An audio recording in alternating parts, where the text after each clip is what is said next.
আবার অগ্নিকাণ্ড শহরে, এবার শিয়ালদা স্টেশন চত্বরে ভস্মীভূত হয়ে গেল ফলের প্রায় 40টি অস্থায়ী দোকান। গতকাল রাত 10টা নাগাদ শিয়ালদা স্টেশন চত্বরে ফলপট্টিতে আগুন লাগে। একেবারে লাগোয়া শিয়ালদা স্টেশন এবং সেখানে যে ফলপট্টি সেখানে আগুন লেগে যায়। পরপর একাধিক ফলের দোকান ভস্মীভূত হয়ে যায়। জল আসে না কলে, ঝরঝরিয়ে হরদম জল কেএসবি পাম্প হলে। বিদ্যুৎ সাশ্রয়কারী জার্মান টেকনোলজিতে তৈরি কেএসবি পাম্প। জলের প্রবলেম সেটা আবার কি? একের পর এক প্লাস্টিক ছাউনি সেটা চলে আসে আগুনের গ্রাসে। ঘিঞ্জি এলাকা হওয়ায় ঢুকতে সমস্যায় পড়েন দমকল কর্মীরা। 10টা ইঞ্জিনের চেষ্টায়, দমকলের 10টা ইঞ্জিনের চেষ্টায় প্রায় 2 ঘন্টা সময় লাগে পরিস্থিতি নিয়ন্ত্রণে আনতে। তারপর পরিস্থিতি এই মুহূর্তে কিরকম, কিভাবে আগুন লাগলো, কতটা ক্ষয়ক্ষতি হয়েছে, পুরোটা সুকান্ত আমাদের প্রতিনিধি আরো বিস্তারিতভাবে দেখাতে পারবেন। দেখাও সুকান্ত। দেখো, গতকালকে রাত্রে ভয়ঙ্কর এই আগুনে তুমি দেখতে পাচ্ছ যে কার্যত ভস্মীভূত হয়ে গিয়েছে শিয়ালদা 2 নম্বর রেলগেটের থেকে যে রাস্তা এই মার্কেটের ভেতর থেকে আসে, সেই মার্কেট কিন্তু সম্পূর্ণ রকমভাবে ভস্মীভূত। 40টি দোকান যা পরপর ছিল, যেখানে খাবারের দোকানের পাশাপাশি মুদিখানার দোকান ছিল, সবেতেই কিন্তু আগুন লাগে। কিন্তু কিভাবে আগুন লাগলো তা এখনো পর্যন্ত পরিষ্কার নয়। সামনে যে দোকান তুমি দেখতে পাচ্ছ, অনেকের যেটা বক্তব্য যে সেখান থেকে গ্যাস লিক করে সম্ভবত আগুন লাগে। আবার দমকল সূত্রে তারা পুরো ব্যাপারটাই খতিয়ে দেখছে যে কোনো শর্ট সার্কিট থেকে আগুন লেগেছে কিনা, সেটাও তারা দেখছেন। তুমি দেখতে পাচ্ছ যে একেবারে জিনিসপত্র ঠাসা ছিল, ভরা মরশুম, তার মধ্যে এই আগুন লাগার ফলে কিন্তু লক্ষাধিক টাকার একেবারে ক্ষতি রয়েছে। যারা এখানকার বাসিন্দা তারা বলছেন যে কারোর দোকানে 7 থেকে 8 লাখ টাকার মাল মজুদ ছিল, কারো দোকানে আরও বেশি টাকার তারা লোন নিয়ে কিছুদিন আগেই সেখানে জিনিসপত্র এনেছিলেন এবং কালকে রাত্রে অর্থাৎ এক রাতের কয়েক ঘন্টার মধ্যে তারা কিন্তু এই মুহূর্তে সর্বস্ব খুইয়েছেন।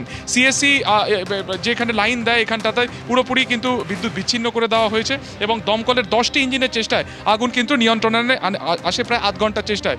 এই হচ্ছে সেই জায়গা এবং তুমি দেখতে পাচ্ছ অত্যন্ত ঘিঞ্জি জায়গা হওয়ার কারণে কিন্তু দমকলের তরফে প্রাথমিকভাবে ঘটনাস্থলে ঢুকতে তাদের সমস্যা হয়। পাশের যে শিয়ালদা ব্রিজ রয়েছে সেইখানে দমকলের টেন্ডার দাঁড় করিয়ে সেখান থেকে হোস পাইপের মাধ্যমে জল দেওয়া হয়। এবং আমরা কথা বলার চেষ্টা করব। এই আপনার দোকান সম্পূর্ণ রকমভাবে ভস্মীভূত? আমার দোকান সম্পূর্ণ ভস্মীভূত। কত টাকার মাল ছিল? 8 থেকে 10 লাখ টাকা প্রায় মাল ছিল। কিভাবে আগুন লাগলো কিছু জানা গেল? আপনি ছিলেন কালকে? কালকে আমি ছিলাম না, আমি দাঁতে ব্যথা করছিল, দিয়ে বাড়ি চলে গেছিলাম। আমার ভাই ছিল দোকানে।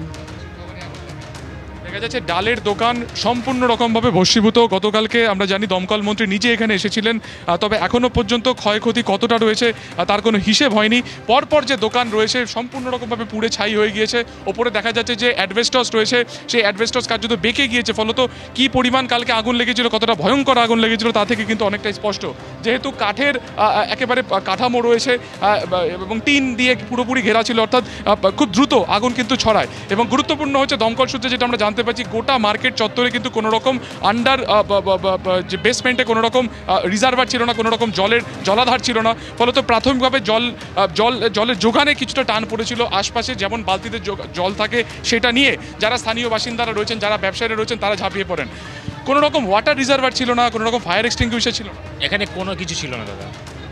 হ্যাঁ, জানি যে পাশে শিশির মার্কেট সেখানে থাকে, কিন্তু 9টার পর তো সেটা বন্ধ হয়ে যায়। হ্যাঁ, দোকানটা তো বন্ধ হওয়ার টাইম হয়ে গেছিল না, তখন মানে কার থেকে চাওয়া হবে? আপনারা এতদিন ধরে এখানে মার্কেট করছেন, কোনো রকম রিজার্ভার নেই, আপনারা কখনো বলেননি অ্যাসোসিয়েশনকে? আমাদের এখানে মানে ওই পার্টি অফিস আছে, এইসব ব্যবস্থা তো ওনাদের দরকার। হ্যাঁ, এবার ওনারা যদি করেনি তো আমরা কি করতে পারবো? বছর ধরে দোকান রয়েছে এইটা মোটামুটি 30-35 বছর হবে। কোনো রকম জলাধার কিছু, কোনো ওয়াটার রিজার্ভার কিছু ছিল? স্যার কিছু ছিল না এখানে, ও তো কান হয়ে গেছে, তারপরে সব ব্যবস্থা হয়েছে এখানে। তারপরে কিছু ছিল না এখানে, সব যত মাল ছিল সব এখানে। আপনাকে সকালে তো আমি বলেছি তো কোথায়, একদম পুরো একদম কষ্ট হয়ে গেছে পুরো একদম।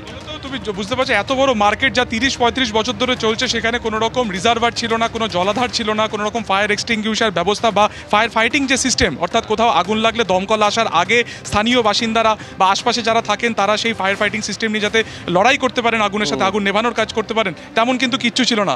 পাশের যে শিয়ালদা ব্রিজ তার নিচে যে শিশির মার্কেট সেটি 9টার পর বন্ধ হয়ে যায়, সেখানে ওয়াটার রিজার্ভার রয়েছে, কিন্তু স্বাভাবিকভাবে 9টার পর পর যেহেতু সেটা বন্ধ হয়ে যায়, দমকলে এখানে আগুন লেগেছে 10:30টার পর, ফলত জলের যোগান অনেকটা ঘাটতি ছিল।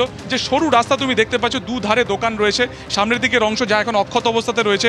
তুমি শুধু রাস্তাটা একবার দেখো, কারো পক্ষে কিন্তু এখানে ঢুকে যখন আগুন লেগেছিল, দমকলের পক্ষেও এখানে ঢুকে কিন্তু আগুন নিয়ন্ত্রণ করা কোনোভাবে সম্ভব ছিল না, যার ফলস্বরূপ আধ ঘন্টা দমকলকে কার্যত ব্রিজের ওপর থেকে প্লেসমেন্ট করতেই অনেকটা সময় লেগে যায়, যার জেরে যে গোটা তুমি মার্কেট চত্বর দেখছো পুরো 30 থেকে 40টির মতন দোকান পুড়ে গিয়েছে। তবে এখনো পর্যন্ত যেটা তোমাকে বললাম যে আগুন লাগার কারণ কি, অর্থাৎ কোনোভাবে গ্যাস লিক করে কোনো আগুন লেগেছে, কারণ এখানে প্রচুর খাবারের দোকানও রয়েছে, নাকি শর্ট সার্কিট থেকে, গোটা বিষয়টি খতিয়ে দেখছেন তারা।